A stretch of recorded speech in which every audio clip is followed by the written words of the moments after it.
So, good evening all. Welcome to Odisha Regional Study Guide. So basically ପିଲା ଚାଲ ଏଇଟା ଗୋଟେ 2 ନମ୍ବର କ୍ଲାସ ସରଳ ସୁଧ ଚକ୍ରବର୍ତ୍ତୀ ସୁଧର ପାର୍ଟ 1 କ୍ଲାସ ଅଲରେଡି ଆମେ କରିସାରିଛେ।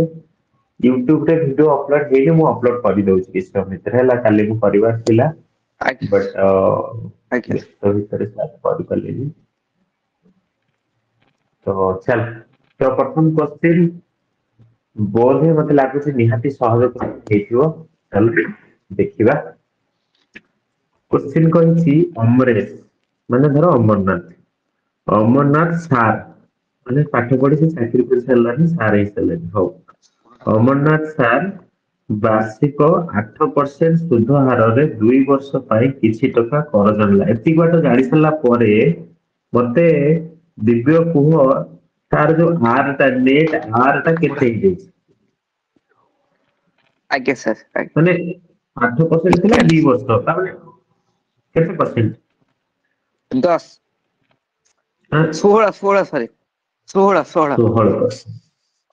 ସମସ୍ତେ ବୁଝିପାରୁଛ ଏ କଥାଟା ଏତିକି ବାଟ ଯେହେତୁ ସରଳ ସୁଧ ଏଇଟା ଦେଖ ଆଜ୍ଞା ସାର୍ କିଛି ସୁଧ ଖାଲି ସୁଧ ଲେଖିଛି ତେଣୁ ଆମେ ଏକୁ ସରଳ ସୁଧ ଭାବିବା ଚକ୍ରବର୍ତ୍ତୀ ସୁଧ ଭାବିବାନି ଏଠି ଲେଖିନି କୋଉଠି ସରଳ ସୁଧ ଲେଖିନି ବଟ ଯେହେତୁ ଖାଲି ସୁଧ ଲେଖିଛି ଆମେ ସରଳ ସୁଧ ଭାବିବା ହେଲା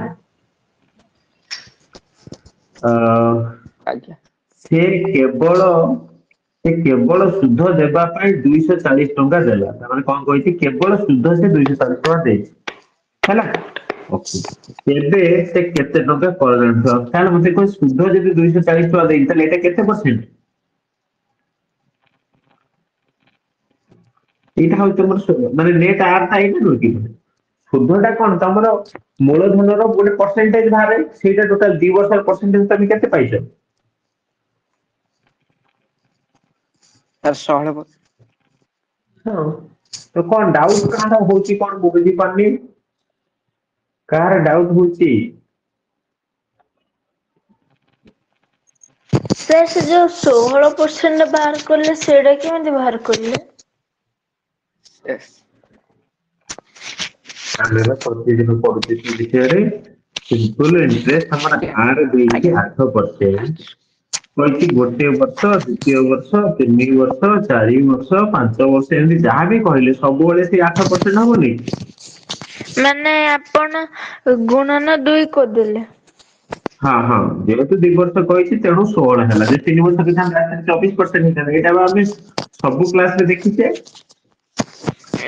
ନାଇଁ ନାଇଁ ବୁଝିପାରୁଛ ମାନେ 8% ସୁଧ ହାରରେ ଯୋଉ ଦେଲେନି ସେଥିପାଇଁ ହିଁ ହଁ ସୁଧ ହାରରେ ସାର୍ 2 ବର୍ଷ କହିଛି କଣ ସାର୍ ସୁଧ ହାରରେ କହିଲେ କୋଉଟା ବୁଝିବୁ ଆର ନା ଆଇ ସୁଧ ଦେଇଦେଲା ନା ସେଥିପାଇଁ ସେଇଟା ସୁଧ ହାର ମାନେ ଆର ଏଟା ହେଲା ଆର ଦେଇଛି ଆଜ୍ଞା ତମକୁ 8% ତ ମୁଁ କହିଥିଲି ଆର ଦେଇଛି ତମକୁ 8% 2 ବର୍ଷ ପାଇଁ ଏଇଟା 16% ହେଇଯିବ ଯଦି 3 ବର୍ଷ ପାଇଁ କହିବ ଏଇଟା ତାହେଲେ 24% ହେଇଯିବ ଯଦି ଆଜ୍ଞା 4 ବର୍ଷ ପାଇଁ କହିବ ଏଇଟା ହେଇଯିବ 32% ଏଟା ହେଲା ତମ ସିମ୍ପଲ ଇଣ୍ଟରେଷ୍ଟ କ୍ଷେତ୍ରରେ କାଲି ବି ତମକୁ ଗୋଟେ ଚାର୍ଟ କରି ବୁଝେଇଥିଲି କମ୍ପାଉଣ୍ଡ ଇଣ୍ଟରେଷ୍ଟ କ୍ଷେତ୍ରରେ ଅଲଗା ହେଇଯାଉଛି ନେଟ ପରସେଣ୍ଟ ଫର୍ମୁଲା ମାନେ ହଁ ଏକ୍ସାମ୍ପଲ ଖାଲି ଏଇଟା ତମକୁ କହିଥିଲି ଯେ ଏଇଟା ହଉଛି ତମର ସିମ୍ପଲ ଇଣ୍ଟରେଷ୍ଟ ଏଇଟା ହଉଛି ତମର କମ୍ପାଉଣ୍ଡ ଇଣ୍ଟରେଷ୍ଟ ଯଦି ଆର ଏଠି ଦେଇଛି 10% ଏଠି ବି ସେ ଆର ଦେଇଛି 10% ଟାଇମ ଦେଇଛି ଯଦି 2 ବର୍ଷ ଏଠି ବି ଟାଇମ ଦେଇଛି 2 ବର୍ଷ ତାହେଲେ ତମର ନେଟ ଯୋଉ ଆର ଟା ବନୁଛି ନେଟ ଆର ମାନେ ଓଭରଅଲ ଟୋଟାଲ ଫୁଲ ଆର ଟା ଏଠି ହଉଛି 10-20% ହଉଛି ମାନେ 2 ବର୍ଷକୁ 20% ତମ ମୂଳଧନ ଉପରେ 20% ଦବ ଗୋଟେ ଇଠି ନେଟ ଆର ଟା କେତେ ହଉଥିଲା ପିଲା କାଲି 21% କାହିଁକିନା 21%। ତମର ସାର୍ ସେଇ ଯୋଉ ଫର୍ମୁଲା ଟା ତମର ପଡୁଛି ହଁ ଆବାଜ ଟା କଟ ହଉଛି କାର ମୋର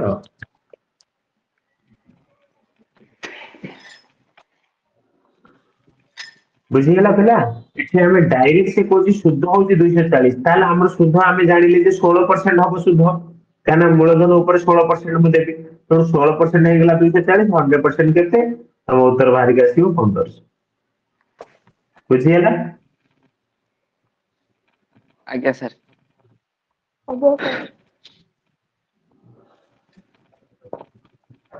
ସମସ୍ତେ ବୁଝିପାରିଲ ଆଜ୍ଞା କିଏ ଗୋଟେ ଆଜ୍ଞା ସାର୍। ବୁଝିପାରୁନି ଚୁପଚାପ ରହୁଛି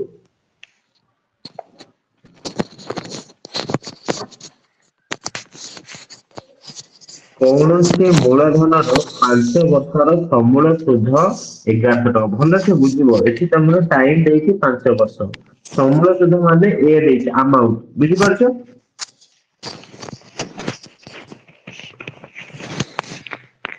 ହେଲା।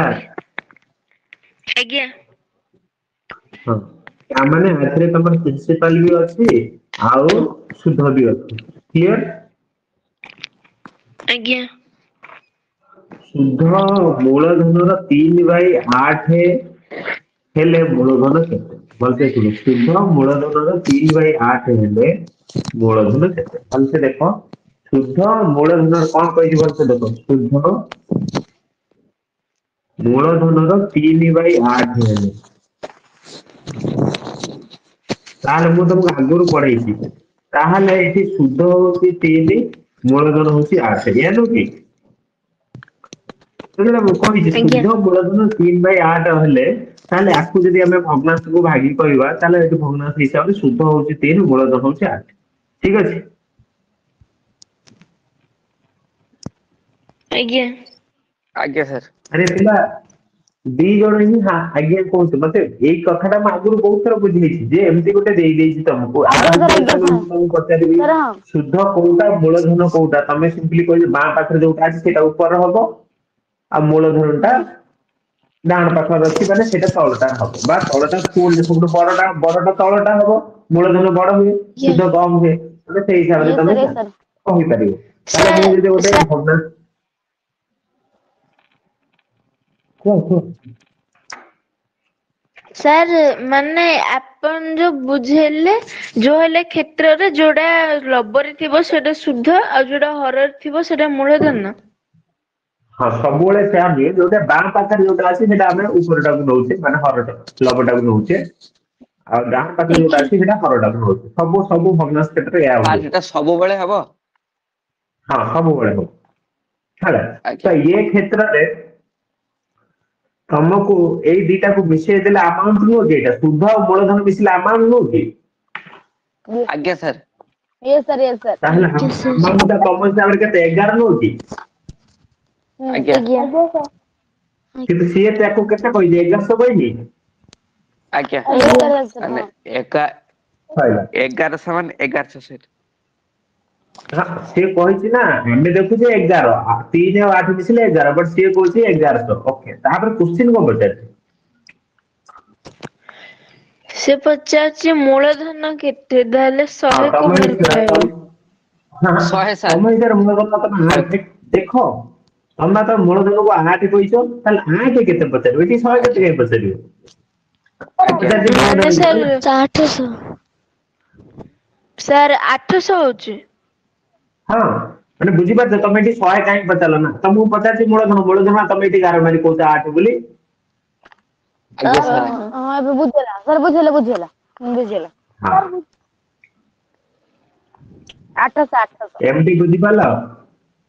ହଁ ବୁଝିହେଲା ସାର୍ ଆଜ୍ଞା ସାର୍ ଯଦି ଅପସନ ନେଇକି କରିବ ତାହେଲେ 800 ଯଦି ମନେ କରନ୍ତୁ ଯଦି ମୂଳଧନ ଥିବ, ତାହେଲେ ସମୂଳ ସୁଧରୁ ସେଟା ଫେଡେଇକି ଯୋଉଟା ସୁଧଟା ସେଟା ଉପରେ ରଖିକି, ଆଉ ମୂଳଧନ ଯୋଉଟା ଆମେ ନେଇଥିଲେ ସେଟା ତଳୁ ରଖିବା, ସେଟା କଟାକଟି କଲେ ହବ।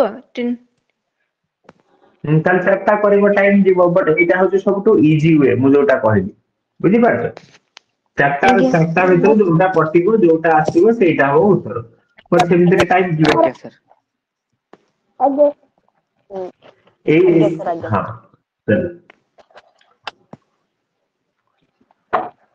କୌଣସି ମୂଳଧନର ବାର୍ଷିକ 5 ହାର ସୁଧରେ, ଏଇଠି ଭଲ ଗୋଟେ କାମ କର, କିଛି ପିଲା ଯଦି ଭାବୁଛ ଯେ ସାର୍ ମୁଁ ବୁଝିପାରୁନି, ଏଠି ଦିଟା ଜିନିଷ ଦେଇଛି, ଏଇଟା ଆମେ କରିଥିଲେ କାଲି ବୋଧେ?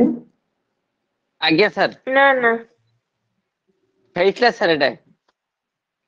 ଏମିତିକା ହେଇଥିଲା, ବଟ ଏଇଟା ନ ହେଇଥିଲା ବୋଧେ। ନା ସେଇଟା ନା ତ ସାର୍ ଆପଣ ଏଇଟା ହେଇଥିଲା। ସେଇଟା ଆପଣ 3 ନମ୍ବର କରୁଥିଲେ ନା, ଏଇଟା ହଁ 57 ହଁ ହଁ, ନମ୍ବର ଟା। ବୁଝିଲି। ହଁ, ଏଇଟା ତମେ କରିପାରିବ, ଭଲସେ ଦେଖ, ମାନେ ସେ ଦିଟା କଥା କହିଛି, ଗୋଟେ ସିମ୍ପଲ ଇଣ୍ଟରେଷ୍ଟ କଥା କହିଛି, ଆଉ ଗୋଟେ କମ୍ପାନୀ ଆଉ ଗୋଟେ କମ୍ପାଉଣ୍ଡ ଇଣ୍ଟରେଷ୍ଟ କଥା କହିଛି। Compound interest. ଓକେ, ସେ କହିଛି 5, ଏଠି ବି ଆର ଦେଇଛି 5%, ଏଠି ବି ସେ ଆର ବି ଏଠି 5%। ଏଠି ଟାଇମ ଦେଇଛି 2 ବର୍ଷ, ଏଠି ବି ସେଇ ଟାଇମ ଦେଇଛି 2 ବର୍ଷ। 2 ବର୍ଷ। ଏମାନଙ୍କର ଅନ୍ତର ଦେଇଛି ଆମକୁ, ମାନେ କଣ, ମାନେ ଏଇ ଯେ କମ୍ପାନୀ କୋଉଟା ଅଧିକ ବାହାରିବ କିଏ କହିବ? ନର୍ମାଲ କଥା, କୋଉଟା ଅଧିକ, ଏଟା ଅଧିକ ବାହାରିବ ନା ଏଟା ଅଧିକ ବାହାରିବ, କୋଉଟା ଅଧିକ ହୁଏ? ସାର୍ ସେ କମ୍ପାଉଣ୍ଡ ସେଟା ଇଣ୍ଟରେଷ୍ଟ। ସେଟା କମ୍ପାଉଣ୍ଡ ଇଣ୍ଟରେଷ୍ଟ ଟା। ତାମାନେ ଏଇ ଡାହାଣ ପାଖଟାକୁ, ହଁ, କମ୍ପାଉଣ୍ଡ ଇଣ୍ଟରେଷ୍ଟ ରୁ ଆମେ ଫେରିବା ସିମ୍ପଲ ଇଣ୍ଟରେଷ୍ଟ, ସେଇଟା ବାହାରିବ କହିଛି 1.25। ଠିକ ଅଛି? ଆଜ୍ଞା ଏହା କୋଶ୍ଚିନ୍ ଏହା କହିଛି ନା ନାଇଁ? ଆଜ୍ଞା ସାର୍। ତାହେଲେ ସିମ୍ପଲି ଆମେ ମତେ କଥା ଗ୍ଲୁ ହଉନେ ଆମେ ଗ୍ଲୁ ପାଖରେ ପରସେଣ୍ଟେଜ। ସେଇଠି ହଁ, ତାମାନେ ଏଇଟା କେତେ ହବ ମତେ କୁହ? 5 ସିମ୍ପଲ ଇଣ୍ଟରେଷ୍ଟ କେତେ? 10%। 5% ଦେଇ 10%। 10%। ମୁଁ ଏଇଟା ନେଟ୍ ପରସେଣ୍ଟ ରେ କାଲି କହିଥିଲି, କେତେ ବାହାରିଥିଲା ମତେ କୁହ? ଏ କମ୍ପାଉଣ୍ଡ ଇଣ୍ଟରେଷ୍ଟ 11 ନୁହେଁ, 10.25%।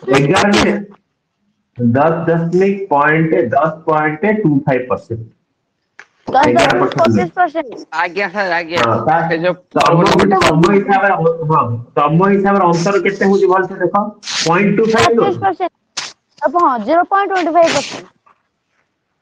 0.25 ହେଉଛି 1.25। ତା ହିସାବରେ ଆମେ ଦେଖୁଛୁ ଅନ୍ତର ଏତିକି, ସିଏ କହୁଛି ଅନ୍ତର ହଉଛି ଏତିକି, ହଁ ନା ନାଇଁ? ଏବେ ଆଜ୍ଞା କୋଶ୍ଚିନ୍ ପଚାରୁଛି ମୂଳଧନ। ମୂଳଧନ ତମର ସବୁବେଳେ 100% ହୁଏ? Yes sir, yes sir. 100%। ଆଜ୍ଞା ସାର୍। 100 ଗୁଣନ, ଦେଖ ମୁଁ ଏଠି ଆଉ 100 ଗୁଣନ ଭଲସେ ଦେଖ, ଏ ଖଡ଼ ଖଡ଼ କିଏ ହଉଛି? 100 ଗୁଣନ 1.25 କାହିଁ ଲେଖିବୁ? ଡାଇରେକ୍ଟ 125 ଲେଖିଲେ ଚଳିବ? ଆଜ୍ଞା ସାର୍। 125 ଦେଖ, 100। ଯଦି ବୁଝିପାରୁନ ମୁଁ ଲେଖୁଛି ଦେଖ, 100 ଗୁଣନ 1.25 ବାଇ 0.25, ଏହା ଲେଖିବ। ବର୍ତ୍ତମାନ 100 ତା ଦେହରେ ଗୁଣି ହେଇଗଲେ ସେଟା 125 ହେଇଯାଉନି? ଆଜ୍ଞା ହଁ ସାର୍। ହଁ ଆଜ୍ଞା ହଁ। ତାହେଲେ ଇଏ 25 ଟା ରହିଲା, ଇଏ 25 ରୁ 100 ପୁଣି ଉପରକୁ ଯିବ ନା? କିଏ ବୁଝିପାରିଲ ନା? ଆଜ୍ଞା ସାର୍। ବୁଝିଗଲା ସାର୍। ତାହେଲେ 25 ରୁ 100, ତାପରେ 8 କାଟିଦେଲେ ହଉଛି 500। 520। 500 ବୁଝିଲ? ଏଠି 520 କିଏ କାହିଁ ଲେଖିଛି? ତାହେଲେ 500 ହବ ଉତ୍ତର, ହେଲା। 520 ଦେଇଛି ଦିଟା ଅଣ୍ଡା। ସାର୍ ସେ ଯୋଉ ସେ ଯୋଉ ଆପଣ ସେ ଯୋଉ ବାହାର କରିବା ସୂତ୍ରରେ ଯୋଉ ସେଟା କହିନଥିଲେ, ସେ ସୂତ୍ର ଟା ଆଉଥରେ କହିଦେବେ? କମ୍ପାଉଣ୍ଡ ଦେଖ ଇଣ୍ଟରେଷ୍ଟ ର। ମୁଁ କହିଥିଲି, ହଁ ମୁଁ କହିଥିଲି a ମିଶାଣ b plus or minus a ଗୁଣନ b ବାଇ 100। ତାହେଲେ ଏଠି 5, ତାହେଲେ 5 ମିଶାଣ 5 ପ୍ଲସ ଅର ମାଇନସ ପ୍ଲସ ହବ, କାହିଁକି ନା ଦିଟାକ ମିଶାଣ ଅଛି। 5 ଗୁଣନ 5 25 ବାଇ 100। ତାହେଲେ 10 ମିଶାଣ 0.25, ତାମାନେ 10.25। ଆଜ୍ଞା ଆଜ୍ଞା। ସାର୍ ଯୋଉ ଦଶମିକ ବାହାରିଲେ ଦଶମିକ ଟା କାଟିଦବୁ ନା? ହିସାବରେ? ଏଇଟା ଲେଖିଲନି 10.25 ତ ହେଇରହବ, ପୁଣି 10 ଅଛି ବୋଲି। ନାଇଁ ମାନେ ଆମେ କଟାକଟି କଲା ବେଳୁ ଡାଇରେକ୍ଟ ସେମିତି ଲେଖିଦେଲେ ହବନି? ମାନେ ନା ନା ଦଶମିକ ନା, ଟାକୁ ଡାଇରେକ୍ଟ କାଢିକି। ସେମିତି ଲେଖା ହେଲା। ଏଇଥିରେ ଦେଖ, ମୁଁ ଏଇଥିପାଇଁ ଏଇଠି ଯୋଉ ଲେଖିଛି, ମୁଁ ପେନ୍ ଚେଞ୍ଜ କରିବି ଭଲସେ ଦେଖ। ଏଇଟାକୁ ମୁଁ ଏଇଟା କେତିକି ବେଳେ ଲେଖିପାରିଲି ନା? ଯେତେବେଳେ ମୁଁ ଦେଖୁଛି 1.25 ତା ଦେହରେ 100 ଗୁଣିଲେ ଦିଟା ଶୂନ, ମାନେ ଦଶମିକ ଆଉ ଦିଟା ଆଗକୁ ଯିବ, ତାମାନେ 125 ହେଇଗଲା। ସେଇଟା ଗୋଟେ ମ୍ୟାଥ କନସେପ୍ଟ ରେ ଗଲା। ଯଦି ପସିବୁଲ ଅଛି ସେୟା ହବ, ନହେଲେ ତମେ ପ୍ରୋସେସ ରେ ଯିବ। ବୁଝିପାରୁଛ? ଆଜ୍ଞା। ଆଜ୍ଞା। ତାହେଲେ ସେ 500 ହବ, ସେ ଅପସନ ଭୁଲ ଲେଖିଛି ହେଲା। ଚାଲ ନେକ୍ସଟ। ନେକ୍ସଟ କ୍ୱେଶ୍ଚନ କହୁଛି, ବାର୍ଷିକ 7% ହାର ସୁଧରେ କେତେ ବର୍ଷରେ 1350 ଟଙ୍କାର ସମୂଳ ସୁଧ ଏତିକି ହବ? ହଉ, କିଛି ବ୍ୟସ୍ତ ହବାର ନାହିଁ। ଭଲସେ ଦେଖ, 1350 ଟଙ୍କା ସମୂଳ ସୁଧ ହେଇଛି ଏତିକି, ହଁ ନା ନାଇଁ? ତାହେଲେ ଏଇଟା ଆଜ୍ଞା ତମର ସାର୍। ପ୍ରିନ୍ସିପାଲ। ତାହେଲେ ତମର ଆଜ୍ଞା ଆମାଉଣ୍ଟ ଦେଇଯାଇଛି। ତାହେଲେ ତମର ଏଠି ସିମ୍ପଲ ଇଣ୍ଟରେଷ୍ଟ ପାଇଗଲ କେତେ? କରିଥିଲ ବୋଧେ? ଆଜ୍ଞା ସାର୍, ଏଟା କରିନଥିଲେ ମାନେ ଏଇ ପ୍ରକାର ହେଇଥିଲା ଗୋଟେ। ହଁ, ଫେଡ ଫେଡ ଫେଡିକି କୁହ। ସେଟା 5% ଆଜ୍ଞା ସାର୍। ସୁଧରେ ଦେଇଥିଲେ। ହଁ, ଫେଡିକି କୁହ।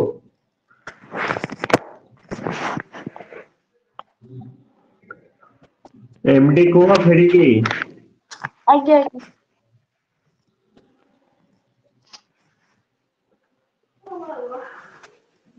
ମୁଁ କହିବି ସାର୍ ହଁ କୁହ।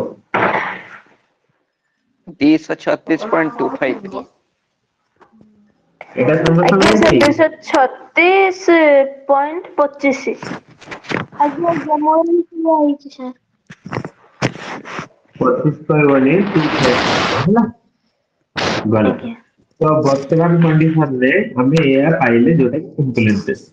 ଠିକ ଅଛି, ବାର୍ଷିକ 7% ହାରରେ କେତେ ବର୍ଷରେ ବର୍ଷ ଆମକୁ ଟାଇମ ପଚାରିଛି, ତାହେଲେ ଆମେ ନର୍ମାଲ କରିବା ସିମ୍ପଲ ଇଣ୍ଟରେଷ୍ଟ ଫର୍ମୁଲା ପକାଅ। କଣ ନା ପି ଟି ଆର ବାଇ 100 ବାଇ ନା ନାଇଁ? ତ ଆମକୁ ଆଜ୍ଞା ସାର୍ ସିମ୍ପଲ ଇଣ୍ଟରେଷ୍ଟ ଯୋଉଟା ଦେଇଛନ୍ତି ସେଇଟା ଲେଖିଦେଲେ, ନା ଏଇଟା ରାଇଟ ସାଇଡ୍ ରେ ଲେଖିବା SI ଏମିତି ଯଦି ଲେଖିବା ତାହେଲେ ସିମ୍ପଲି ପି ଜାଗାରେ କେତେ ପକେଇବା 1350। 1350 ଟାଇମ ଜାଗାରେ କେତେ ପକେଇବା ସେଇଟା ଜାଣିନି, ଆମେ ଟି ରଖିବା। ତାପରେ ଆର ଆଉ ଜାଗାରେ ଗୋଟେ କେତେ ପକେଇବା ଫର୍ମୁଲା 750। ଗୋଟେ ବି ତ ହେଇପାରିବ। 7 ହଁ ସେଇ ଫର୍ମୁଲା ଗୋଟେ କରୁଛି ଭାଇ। ଓହୋ ଆଜ୍ଞା ଆଜ୍ଞା ହଁ ଓହୋ ବାହାର ଟାଇମ କରୁଛି ର ଫର୍ମୁଲା, ଟାଇମ ର ଫର୍ମୁଲା। ଆଜ୍ଞା ହଁ ସେ ସେମ ପକେଇ ପାରିବ, ଟାଇମ ର ଫର୍ମୁଲା କୁହ ଡାଇରେକ୍ଟ। I into କୁହ 100 divided by P into T. I I into into 100 divided by P into T. P into R. P into R P into R। I ଜାଗାରେ କେତେ ପକେଇବା 100 236.25 236.25। ଏଟା ରହୁନ ଗୋଟେ କାମ କରିବା, ଟିକେ ବଡ ହଉ ହେଲା। ପିଲା ଆମର ଆଇ ଜାଗାରେ କେତେ ପକେଇବା 236.25। ମୁଁ ଲେଖିଥିଲି, ମୁଁ 100 ତଳକୁ ନେଇ ଆସିବି ମାନ ରଖିଥାଅ ହେଲା। ନହେଲେ ଗୋଟେ କାମ କରିବା 100 ଗୁଣି ହେଇଯାଉଛି, ତେଣୁ ଡାଇରେକ୍ଟ ଲେଖିପାରିବା 236। ଏଇଠି ଦେଖ ଜିନିଷ କାହିଁକି ଦେଖ ମୁଁ ଡାଇରେକ୍ଟ ଲେଖିପାରିଲି, କାହିଁକି ନା 0.25 ଟା ଏଠି ଶୂନ 100 ଗୁଣା ହବ, ତେଣୁ ଯୋଉଟା ସେଇଟା ହେଇଗଲା। ଆଜ୍ଞା ବୁଝିଗଲା? ଆଜ୍ଞା ହଁ ତାପରେ ଫର୍ମୁଲା ହଉଛି ପି, ପି କେତେ 1350। ଆର କେତେ 700 ତାହେଲେ କାଟ, କାଟିଦବ ଉତ୍ତର ପାଇଯିବ। ଏଟା ଗୋଟେ 7 ବୋଧେ କଟିଯିବ ଡାଇରେକ୍ଟ। ସାର୍ ମୋର 2.5 ବାହାରିଲା। ହଁ 2.5 ମାନେ ହଉଛି 2 ଦୁଇ ଏକ ବାଇ ପୂର୍ଣ୍ଣ 2 ଏକ ବିଭକ୍ତିକୁ 2 ଆଜ୍ଞା ସାର୍ ଆଜ୍ଞା ଏକ ମୂଳଧନର 2 ବର୍ଷର ଚକ୍ରବର୍ତ୍ତୀ ସୁଧ ଏତିକି, ସରଳ ସୁଧ ଏତିକି। ଯଦି ସୁଧର ହାର ଉଭୟ କ୍ଷେତ୍ରରେ ସମାନ ଥାଏ ତେବେ ସୁଧର ହାର କେତେ? ଦେଖ କିଛି ବ୍ୟସ୍ତ ହବାର ନାହିଁ, ଆଜ୍ଞା ମୋ କଥା ଭଲସେ ଶୁଣିସାର। ସେ କହିଛି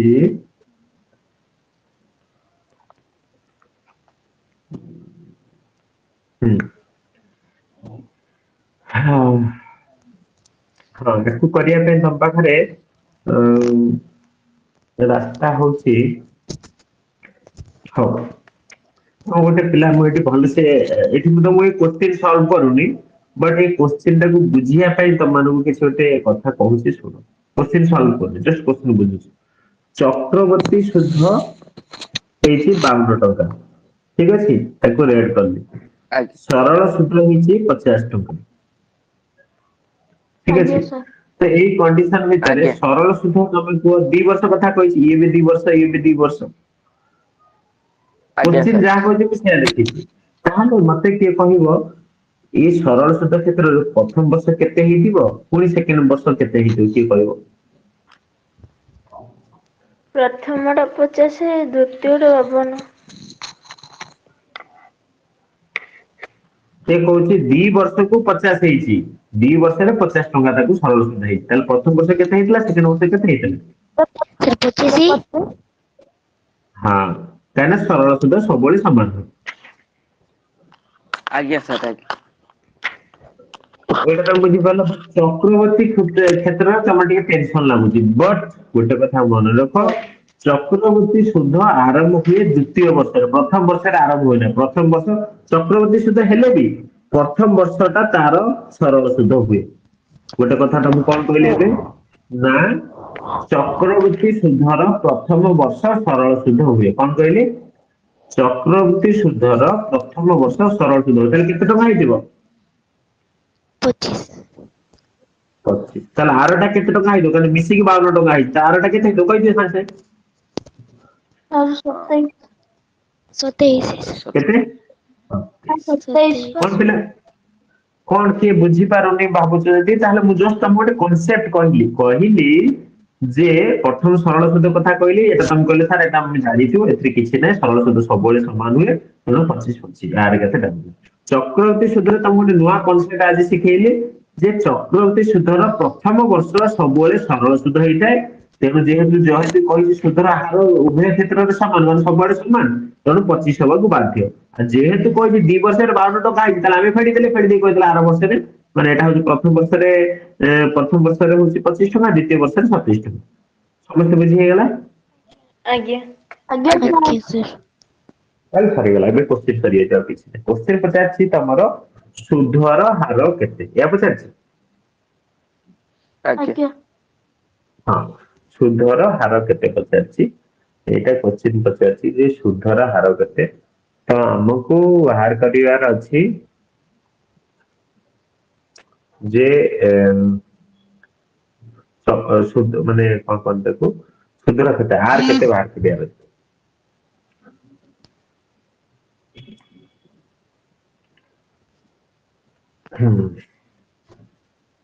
ତାହେଲେ ଏ କନସେପ୍ଟ ଟା ତମେ ବୁଝିବା ପାଇଁ ଠିକ ଅଛି ତ ବର୍ତ୍ତମାନ ସୁଧର ହାର ତମେ ଯଦି ଜାଣିବାକୁ ଚାହୁଁଛ ଏ କ୍ଷେତ୍ରରେ ଏଠି ଯଦି ଅପସନ ୟୁଜ କରିବ ବି କରିପାରିବ ବଟ୍ ଆମେ କୋଉ ୱେରେ ଗଲେ ଆକୁ ଆମେ କରିପାରିବା ସେଇଟା ଦେଖିବା କାରଣ ଆମର ସୁଧର ହାର କେତେବେଳେ ବାହାର କରିପାରିଥାନ୍ତେ ଯଦି ଆମ ପାଖରେ କଣ ଅଛି ମୂଳଧନ ଅଛି ମୂଳଧନ ହିଁ ନାହିଁ ହଁ ଆଜ୍ଞା ନା ନାଇଁ ଯେହେତୁ ମୂଳଧନ ନାହିଁ ଆଜ୍ଞା ଆମେ ସାର୍ ସେଇଥିପାଇଁ ସୁଧର ହାର ବାହାର କରିପାରୁନେ ବଟ୍ ଆମେ ଏଇଟାକୁ ଦେଖିକି ହିଁ ଆମେ କହିପାରିବା ଯେ ସୁଧର ହାର କେତେ ଟଙ୍କା କେତେ ପରସେଣ୍ଟ ହେଇଛି ଆମେ ଏଇଠୁ କହିପାରିବା ଦ୍ୟାଟ ଇଜ ଚାଲ ଦେଖ ସୁଧର ହାର କେତେ ବାହାର କରିବା ପାଇଁ ପରସେଣ୍ଟେଜ ପାଇଁ ଆମକୁ ନର୍ମାଲ ପରସେଣ୍ଟେଜ କନସେପ୍ଟ ଚିନ୍ତା କର ତାଙ୍କ ଏଇ ଦି ଜଣଙ୍କୁ କମ୍ପେୟାର କର ତମେ ଦେଖିପାରୁଛ 25 ଥିଲା ହେଇଛି 27 ହଁ ନା ନାଇଁ 25 ଥିଲା ହେଇଛି 27 ଆଜ୍ଞା ତାହେଲେ ସାର୍ କେତେ ପରସେଣ୍ଟ ହଁ କେତେ ପରସେଣ୍ଟ ବଢିଲା ମୁଁ କହିପାରିବିନି ମୁଁ ତମକୁ ପରସେଣ୍ଟେଜରେ ବୁଝେଇଥିଲି ଯେ 25 ରୁ 27 ହେଇଛି କେତେ ପରସେଣ୍ଟ ବଢିଛି ତ ବାହାର କରିବା ପାଇଁ କଣ କର କିଏ କହିବ ମନେ ଅଛି ଯଦି 25 ଥିଲା 27 ହେଇଯାଇଛି କେତେ ମୁଁ ତମକୁ କୋଶ୍ଚିନ୍ ପଚାରୁଛି ସେ କେତେ ପରସେଣ୍ଟ ବଢିଲା ତାହେଲେ ତମେ କେମିତି ବାହାର କର ଯେତେ ବଢିଲା ଉପରେ ଯାହାଠୁ ବଢିଲା ତଳେ ଇଣ୍ଟୁ 100 ଗୁଣନ 100 ଆଜ୍ଞା ଏଇ ଫର୍ମୁଲା ତାହେଲେ ଯେତେ ବଢିଲା ଉପରେ ତାହେଲେ କେତେ ବଢିଛି 8%. ସାର୍ 2 ବଢିଛି 2 ହଁ ବାଇ ଦୁଇ 27 ବଢି ଦୁଇ ଯାହାଠୁ ବଢିଲା ତଳେ ଆସିବ 27 ରୁ ବଢିଛି 25 ରୁ ବଢିଛି ନା ଆଜ୍ଞା 25. ସରି ଯାହା ସରି ସରି ତୁଳନାରେ ଯାହା ହଁ 25 ଇଣ୍ଟୁ 100 ତାହେଲେ 8%। 8%. ବୁଝିଗଲା ओके ଆଜ୍ଞା ଆଜ୍ଞା ସାର୍ ତ ବହୁତ ସହଜ କନସେପ୍ଟ ଯଦି ଆମେ ବୁଝିବା ତାହେଲେ ଆମେ ୟାକୁ କରିପାରିବା ହେଲା ଆଉ ଏଠି ସାର୍ ତମର ସାର୍ କିଛି ସାର୍ ଫର୍ମୁଲା କାମ ଦେବ ନା ହଁ ସାର୍ ମୋର କୁହ। ଡାଉଟ ରହିଲା ହୁଁ ଟିକେ ଏଇଠି ଯୋଉ ଲେଖିଛି ସୁଧାର ଉଭୟ କ୍ଷେତ୍ରରେ ସମାନ ଥାଏ ହୁଁ ସାର୍ ତାହେଲେ ସେଠି ସରଳ ସୁଧ କାହିଁ ମାନେ ଧରାଗଲା ସମାନ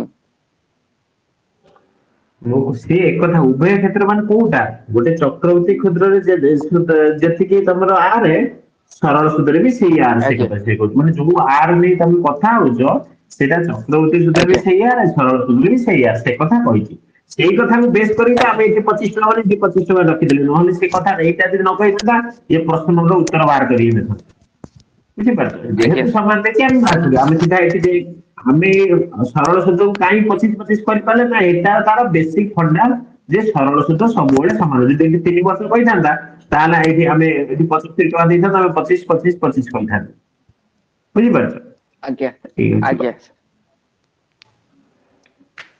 ଚାଲ ତାପରେ କୋଶ୍ଚିନ୍ କହିଛି 1200 ଟଙ୍କା ମୂଳଧନରୁ କିଛି ଟଙ୍କା 5% ସୁଧ ହାରରେ ଅବଶିଷ୍ଟ ଟଙ୍କା 6% ସୁଧ ହାରରେ ଦିଆଗଲା ହଉ 2 ବର୍ଷ ପରେ ମୋଟ 128 ଟଙ୍କା ହେଲେ 6% ହାରରେ କେତେ ଟଙ୍କା ଦିଆହେଇଥିଲା ଦେଖ ଏମିତି କୋଶ୍ଚିନ୍ ପରୀକ୍ଷାରେ ପଡେ ଆକ୍ଚୁଆଲି ବଟ ଟିକେ ଟାଇମ ନିଏ କୁ କରିବାକୁ ଭଲ ଏଠି ଆଉ କୌଣସି ତମ ଫର୍ମୁଲା କାମ ଦବ ନାହିଁ ବୁଝିପାରୁଛ ଏଇଠି ତମର କୌଣସି ଫର୍ମୁଲା କାମ ଦବ ନାହିଁ ଏ କଥାଟା ଆକୁ ବୁଝିବାକୁ ପଡିବ ଭଲସେ ବୁଝ ମାନେ ତମେ କ୍ୱେଶ୍ଚିନ୍ ବୁଝିଲେ ହିଁ କରିପାରିବେ। ଏମିତିଆ କ୍ୱେଶ୍ଚିନ୍ ଆସିଲେ ମୁଁ କେମିତି କରିବି ତମ ମନକୁ ଆସିବ। ପ୍ରଥମ କହିଛି 1200 ଟଙ୍କା ଥିଲା, ମାନେ ସମ୍ପୂର୍ଣ୍ଣ ତମ ପାଖରେ 1200 ଟଙ୍କା ଅଛି। ମୁଁ ଏବେ କ୍ୱେଶ୍ଚିନ୍ ସଲ୍ଭ କରିନି, ମୁଁ ଜଷ୍ଟ ତମକୁ ବୁଝଉଛି। ସେ 1200 ଟଙ୍କାକୁ 2 ଜଣଙ୍କୁ ବାଣ୍ଟିଛ, ତମେ ମାନେ ଧାର ଦେଇଛ। କିଛି 1200 ଟଙ୍କା ମୂଳଧନ, କିଛି ଟଙ୍କା ମାନେ କଣ? ମାନେ 1200 ଟଙ୍କାରୁ କିଛି ଟଙ୍କା, ମାନେ ଆକୁ ଯଦି 1000 ଟଙ୍କା ହେଲା, ଆରଟା 200 ଟଙ୍କା ହବ, ଏଇଆ ତ? ଆଜ୍ଞା ଇଏ ଯଦି 800 ଟଙ୍କା ହେଲା, ସିଏ ହବ 400 ଟଙ୍କା। ମାନେ 1200 ଟଙ୍କାରୁ କିଛି ଟଙ୍କା, ମାନେ କିଛି ବି ଟଙ୍କା ହବ। ଯଦି ଇଏ x ହେଲା, ସିଏ ହବ 1200 ମାଇନସ x। ଆଜ୍ଞା ସାର୍। ବୁଝିପାରୁଛ ନା କିଏ ବୁଝିପାରୁନ? ଆଜ୍ଞା ବୁଝିଗଲି। ଆଜ୍ଞା ସାର୍ ବୁଝି। ହଁ, ସାର୍ ଓକେ। କୁହ। ସାର୍ ବୁଝି ହେଲାନି। ସେଟା ଭାଗ ଯୋଉ କୋଉଟା କି? କରିଲେ ଆପଣ, ସେଇଟା। ସେ କହୁଛି 1200 ଟଙ୍କା, ମୁଁ ଜଷ୍ଟ ଗୋଟେ କହୁଛି ଏମିତି ମନମୁଖୀ ଲେଖୁଛି। ଇଏ ଯଦି 300 ଟଙ୍କା ହେଲା, ସିଏ ହବ କେତେ ଟଙ୍କାଟେ, 900 ଟଙ୍କା।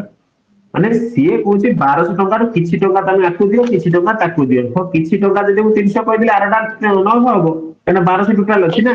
କିଛି ଟଙ୍କା ଯଦି ମୁଁ କହିଦେଲି 1000, ଆରଟା 200 ହବ। ଆକୁ 800 କହିଦେଲି ଯଦି ଇଏ 400 ହବ।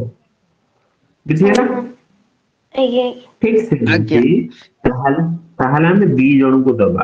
ଏ ହଉଛି ଗୋଟେ ଲୋକ, ଅମରନାଥ, ଆଉ ଜଣେ ହଉଛି ଦିବ୍ୟ। ଇଏ 2 ଜଣଙ୍କୁ 1200 ଟଙ୍କା ଆମେ ବାଣ୍ଟିବା, ହେଲା। ଅମରନାଥ ଯଦି x ନଉଛି, ତାହେଲେ ଇଏ ନବ 1200 ମାଇନସ x। ତାର ଡାଉଟ ଅଛି? କାହାର ଡାଉଟ ଅଛି? ନାଇଁ ନା ସାର୍। ସାର୍। ଏଇ କଣ x ଆଉ 1200 ମାଇନସ x? x ଆଉ 1200 ମାଇନସ x କାହିଁକି ହେଲା, କୋଶ୍ଚିନ୍ କିଏ ପଚାରୁଛି ନା କଣ?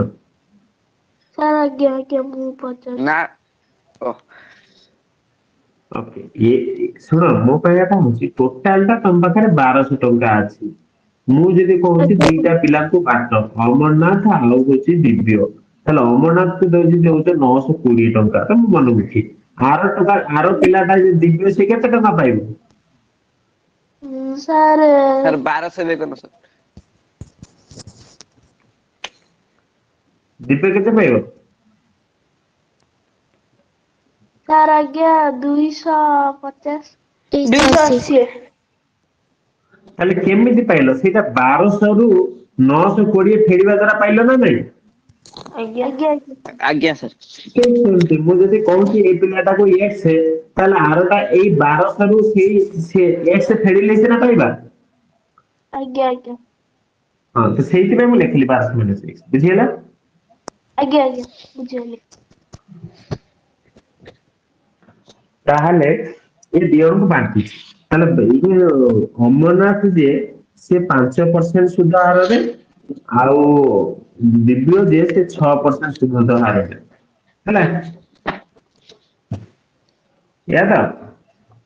ଆଜ୍ଞା ସୁଧ ହାରରେ 2 ଆଜ୍ଞା ବର୍ଷ ପାଇଁ, ତାହେଲେ ଇଏ 2 ବର୍ଷ ପାଇଁ, ଇଏ ବି ସେଇ 2 ଜଣଙ୍କ ସମାନ 2 ବର୍ଷ ପାଇଁ ଦିଆଯାଇଛି। ଓଭରଅଲ୍ କେତେ ଟଙ୍କା ମିଳିଛି ଆମକୁ? 128 ଟଙ୍କା। ଏଇଆ ଦେଇଛି।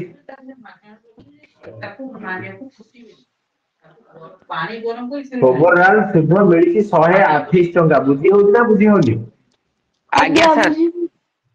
ଆଜ୍ଞା ତାହେଲେ ସାର୍। ସିମ୍ପଲି ତମର x ଗୁଣନ 5/100 ଗୁଣନ 2 ମିଶାଣ 1200 minus x ଗୁଣନ 6/100 ଗୁଣନ 2 equal to 128। କିଏ ବୁଝିପାରିଲା ନା?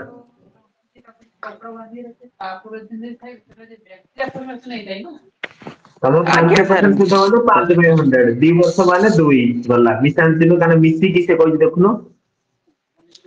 2 ବର୍ଷ ପରେ ମୋଟ ସାର୍ ଉପରେ, ମୋଟ ଉପରେ ମାନେ କଣ ମିଶିକି? କୁହ। ସାର୍ ଏଇଟା ଯୋଉ ଆପଣ ଲେଖିଲେ ଇକ୍ୱେସନ ଟା, ୟାକୁ ପୁରା ସଲ୍ଭ କଲେ ମାନେ କୋଉଠି କଟାକଟି ହବ ଏଟା? ମୁଁ କହିବି, ତମେ କୋଶ୍ଚିନ୍ ଅନେଇଛ ସରିଯିବ, ତା ଦେହରେ କିଛି କାଟିବାକୁ ପଡିବନି, ସାଙ୍ଗେ ସାଙ୍ଗେ ଉତ୍ତର ବାହାରିଯିବ। ମୁଁ ନିଶ୍ଚୟ କହିବି। ଏବେ ଦେଖ, ମୁଁ ଯେତିକି ଲେଖିଲି, ଏଇଟା ବୁଝିହେଲା ନା ବୁଝିହେଲାନି? ଆଜ୍ଞା ବୁଝିଗଲା। ଆଜ୍ଞା ସାର୍। ମୁଁ ଲେଖିଲି ଅମରନାଥ x 5% ଯେହେତୁ 5/100, 2 ବର୍ଷ into 2 କହିଛି। ମୋଟ ଉପରେ ମାନେ ମିଶେଇଦେଲି। ଦିବ୍ୟ ରହୁଛି 1200 ମାଇନସ x, 1200 ମାଇନସ ଗୁଣନ 6% ସୁଧ, ତେଣୁ 6/100, 2 ବର୍ଷ କହୁଛି ମୋଟ ଉପରେ ହେଲା 128 128 ଲେଖିଦେଲି। ନିଶା ପଚାରିଲା ସାର୍ 100 ଏତେ କଟାକଟି ମୁଁ କରିପାରିବି ନା। ଦେଖ ଯେତେବେଳେ ଏମିତି ଭାବେ ଏତେ କଟାକଟି କରିପାରିବିନି ସେତେବେଳେ ତମେ ଏମିତି ତଳେ 100 କାଟିଦବ, ଇଏ ଶୂନ କାଟିଦବ, ଏଠି ଦିଟା ଶୂନ ଦେଇଦବ। କଣ କହିଲା ଆଉଥରେ, ସବୁବେଳେ ଏମିତି କରିବ କାରଣ ଏତେ କଟାକଟି କରିବା ପାଇଁ ଆମ ପାଖରେ ବି ଟାଇମ ନାହିଁ, ଟାଇମ ଯିବ। ତେଣୁ ଏଇ ଯୋଉ ପ୍ରଥମ ଇଏରେ ଦେଖିପାରୁଛ ତଳେ 100 ଅଛି, ସେକେଣ୍ଡ ଇଏରେ ଦେଖିପାରୁଛ ତଳେ 100 ଅଛି, ତୃତୀୟରେ ଦେଖିପାରୁଛ ତଳେ 100 ନାହିଁ। ତଳେ 100 ଯେହେତୁ ନାହିଁ, ଏଠି 100 କାଟିଦେଲ, ଉପରେ ଦେଇଦେଲ ଦିଟା ଶୂନ, ମାନେ ସେ 100 ର ଦିଟା ଶୂନ ଉପରେ ଦେଇଦେଲ, ତ ଓଭରଅଲ ବାଲାନ୍ସ ହେଇଗଲା। ତାହେଲେ ସିମ୍ପଲି ଏଇଟା କେତେ ହେଇଗଲା 10x, ଏଟା କେତେ ହେଇଗଲା, ଏଟା 6 12 12 12 144, ତାହେଲେ 144 ରେ ଦିଟା ଶୂନ, ତାପରେ minus 6 12x is equal to 128 ରେ ଦିଟା ଶୂନ। ବୁଝିଗଲା?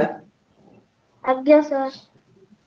ତାହେଲେ ଏଇଟା ତମର ହେଇଗଲା -2x, କାରଣ 10x -12x -2x ନୁ, ତାପରେ 144 ସେପଟକୁ ଯାଇକି ଫେଡି ହେଇଗଲେ ମାଇନସ ରେ କେତେ ହବ ଦେଖିପାରୁଛ, 30 30 14 14 16, ତାହେଲେ 1600 ବୋଧେ, ଦେଖିଲ ଟିକେ ପିଲା କଣ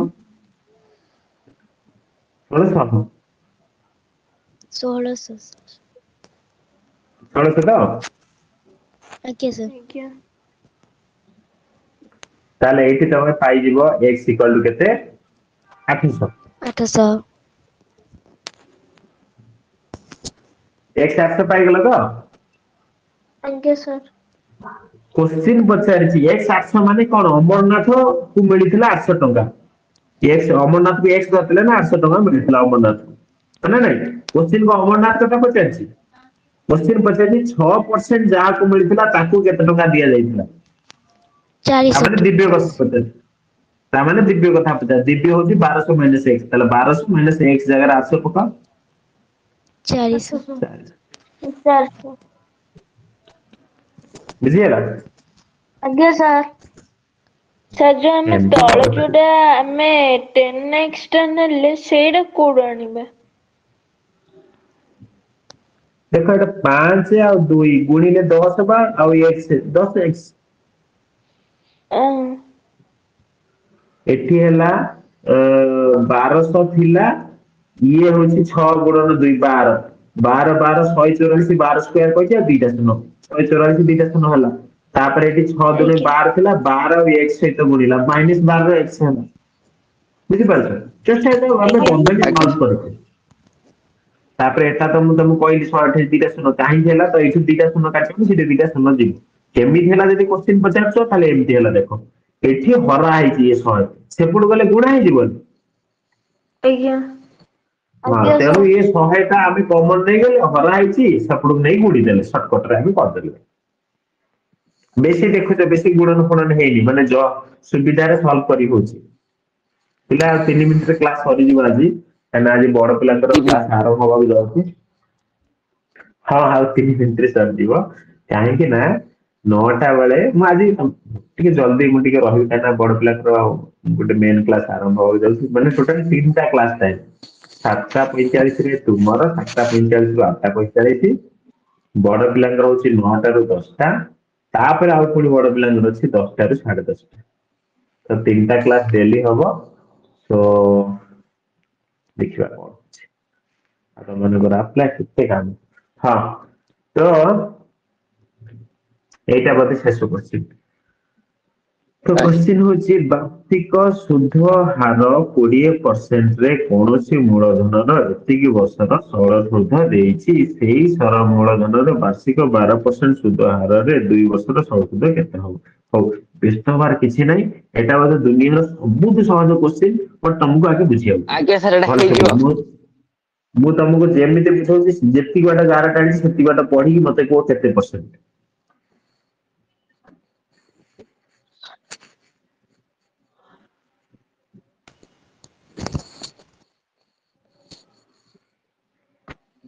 କେତେ %? 30% ସାର୍। ହଁ, ଗୁଡ୍ ଗାର୍ଲ। କିଏ ବୁଝିପାରିଲା ନା? ସାର୍ ମୁଁ ବୁଝିପାଇଲିନି। କୋଡିଏ ଆଜ୍ଞା ସାର୍, ଆଜ୍ଞା ହେଇଗଲା ହେଇଗଲା। 30 ଟା କେମିତି ହେଲା ବୁଝିପାଇଲିନି। ହଁ ହଁ, ନିଶ୍ଚୟ ମୁଁ ଏବେ ବୁଝଉଛି। ପ୍ରଥମ ତ ହଉଛି, ତମକୁ ଯଦି ଏଠି 2 ବର୍ଷ ଥିଲା ତମକୁ କହିଦେଲି ତମେ 40 କରିଦବ। 3 वर्ष थिला तमे करदेबो ताको 60 बट ये क्षेत्र रे दुई अधा कहिछि ताले ए सॉरी एक अधा कहिछि एक वर्ष तो 20 होला आउ अधा माने 20% रो अधा के 10% ताले सिंपली आज्ञा मिसिक टोटल 20 30% हे समस्त बुझिला एटा 30% आज्ञा आज्ञा ताले एटा करो 12% रो 2 वर्ष ये केते हबो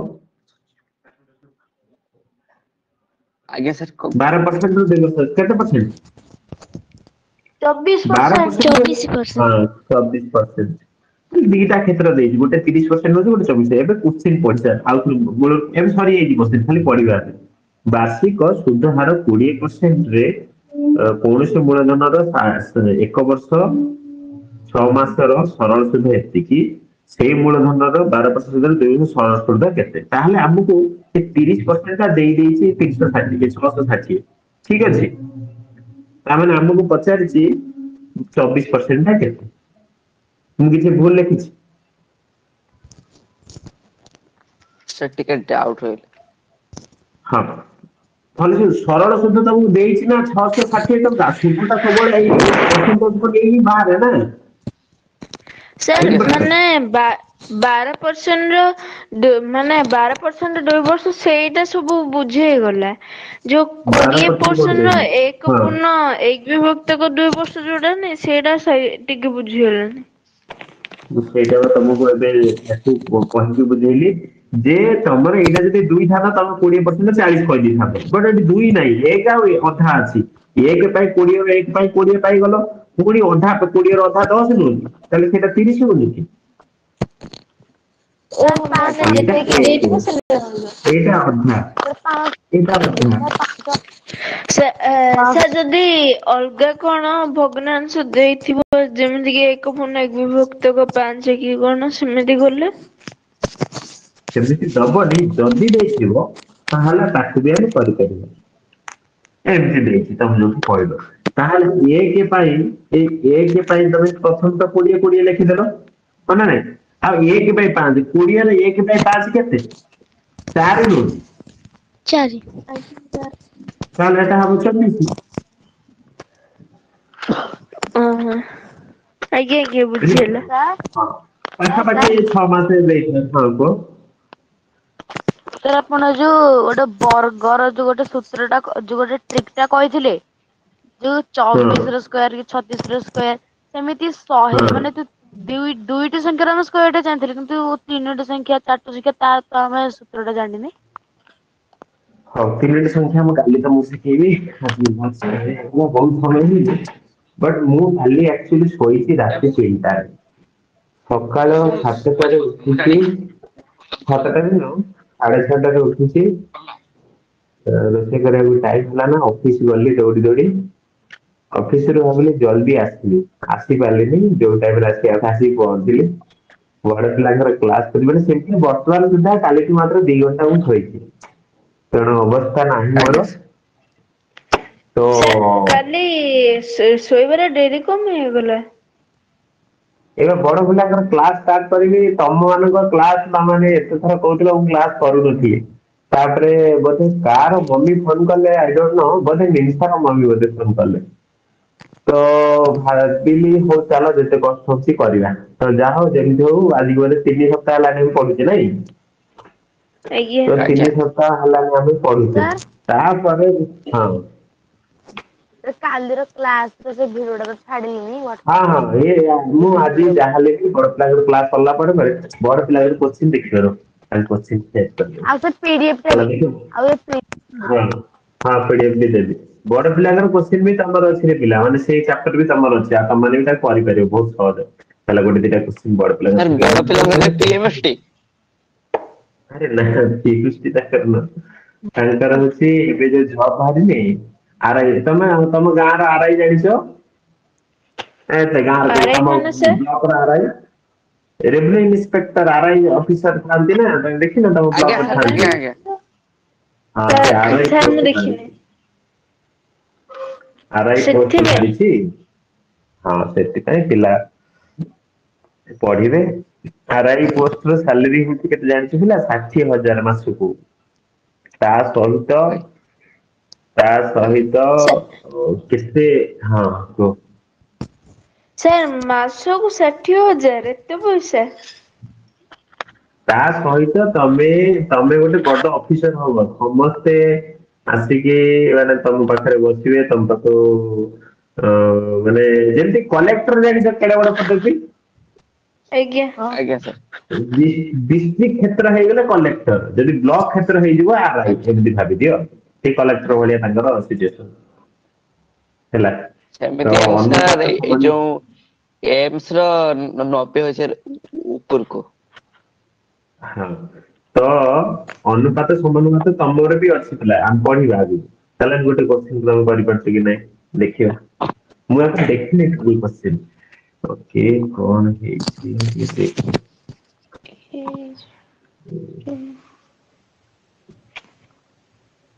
ହଁ, ତମମାନଙ୍କୁ ଟ୍ରିକ୍ ଶିଖଉଛି ହେଲା।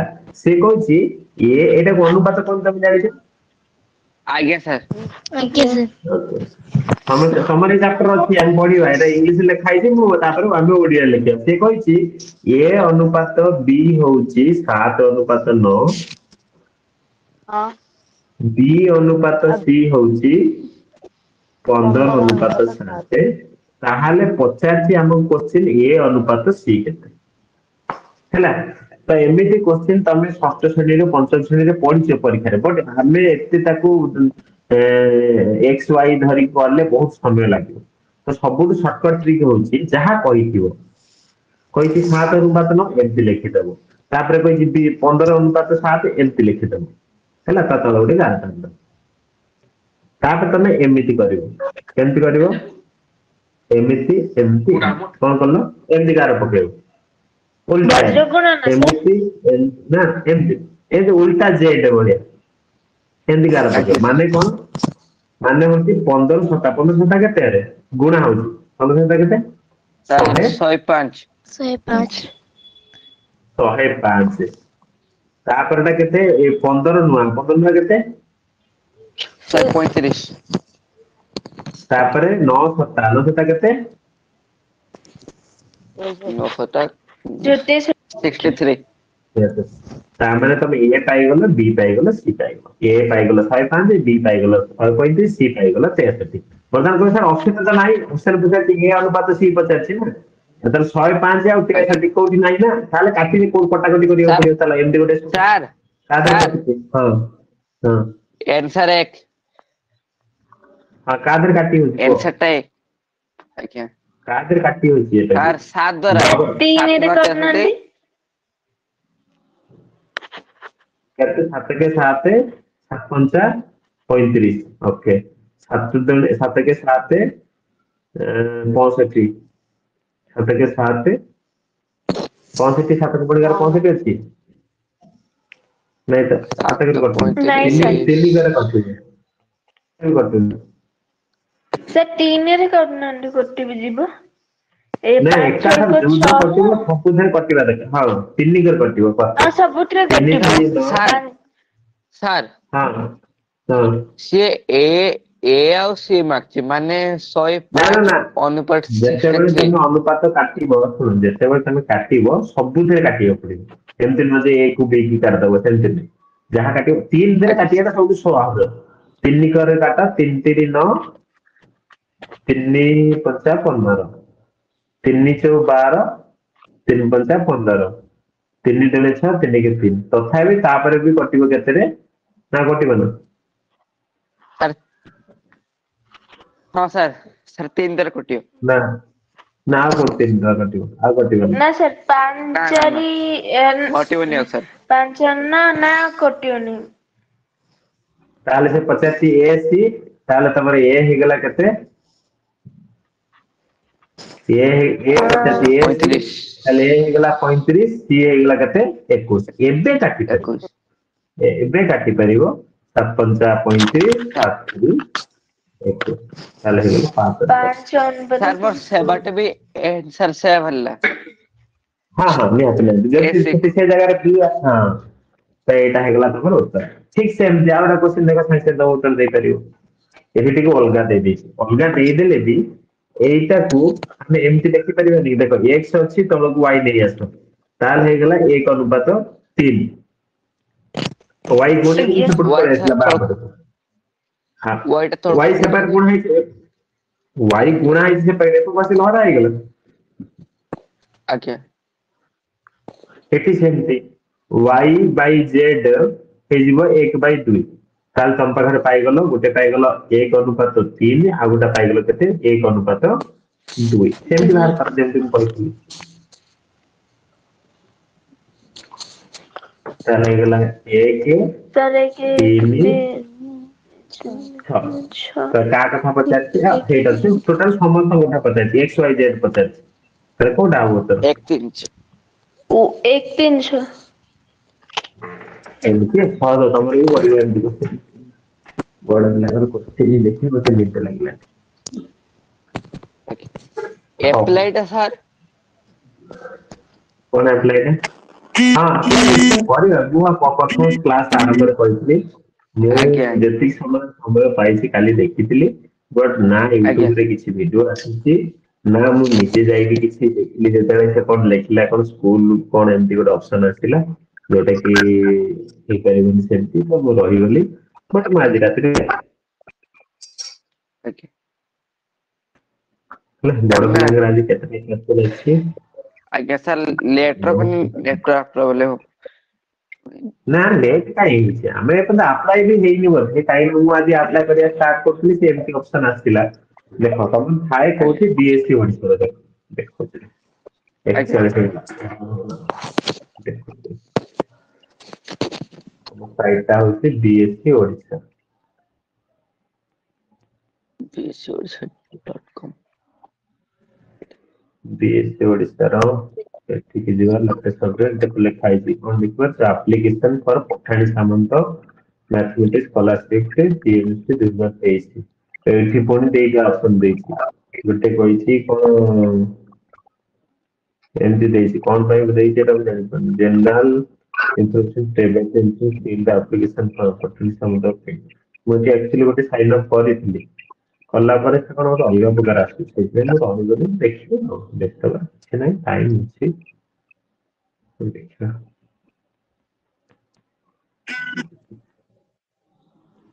ମୁଁ ଗୋଟେ କରିଥିଲି କଲା ପରେ ଦେଖ ଏମିତି ଆସୁଛି ହେଲା ଏମିତି ଆସୁଛି ଦେନ୍ ତାପରେ ଯଦି ଗୋଟେ ସିଲେକ୍ଟ କରିବାକୁ କହୁଛି block education officer head of the institution ତ ଏଇ ଦିଟା ତ ଆମେ କିଛି ନୁହଁ ତ ତାକୁ କେମିତି କରାହବ କଣ କରାହବ ୟୁଟ୍ୟୁବରେ କିଛି ଭିଡିଓ ଫିଡିଓ ଆସୁଛି ଦେଖିବା ଆଉ ଚେଷ୍ଟା ପାଇଁ ହେଲା ଭାଇ ପ୍ରୋଫାଇଲରେ ବୁଝିଲ ହେଲା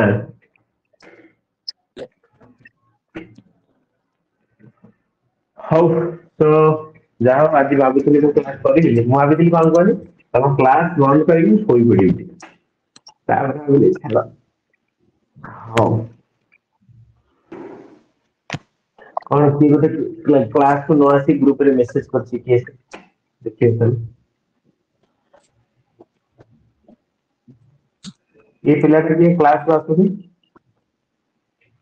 ପ୍ରସାଦିନୀ ସାମନ୍ତରାୟ ଆପ୍ରୁଭାଲ ହଉନି ଆପ୍ରୁଭାଲ ହଉନି କଣ ହଁ ହଁ ଏଇ ନୂଆ ପିଲାଟା କିଏ ଗୋଟେ ଜଏନ୍ ହବାକୁ ଚାହୁଁନି କେତେ ଜଣ ଜଣା ଆଉ ଗୋଟେ ସାର୍ କିଏ ଗୋଟେ ଅଛି ହଉ ଠିକ ଅଛି ସେ ଆର କ୍ଲାସରେ ଆସିବ ଜଏନ୍ ହେଇପାରୁନି 2 ଜଣ ପିଲା 3 ଜଣ 3 ଜଣ ପିଲା କିଏ ହେଇଥିବେ ଆଉ ହଉ ଆଉ ତମେ ବି ତମ ସାଙ୍ଗମାନଙ୍କୁ ଆଡ କରୁଥିଲ କଣ ହେଲା ଆଜ୍ଞା ସାର୍ ନିନ୍ସା ବିଷ୍ଣୁପ୍ରିୟା ଦିବ୍ୟ ଅମରନାଥ ଶ୍ରେୟାଂଶୀ ଏମଡି ଅମିତା ସମସ୍ତେ କାଲି ଗୋଟେ ଗୋଟେ ସାଙ୍ଗକୁ ଧରିକି ଆସିବେ ଆଜ୍ଞା ସାର୍ ତାକୁ କହିବ ମିଠା ଚକୋଲେଟ ମିଳୁଛି ଆସ ବୁଲିଯିବା କହି କ୍ଲାସକୁ ଡାକି ଆଣିବେ ଶୁଭିଲା ଆଜ୍ଞା ସାର୍ ହଁ ସାର୍ 7-8 କ୍ଲାସ ବହି କରିଥିଲେ ଆମେ ଆଜ୍ଞା କଣ ଆପଣ 7 ହଁ 8 କ୍ଲାସ କରୁଛନ୍ତି କି କରିବା ତମ ପ୍ରଥମ ଚାପ୍ଟର କଣ ଅଛି ଦେଖିଆ ଦେଲ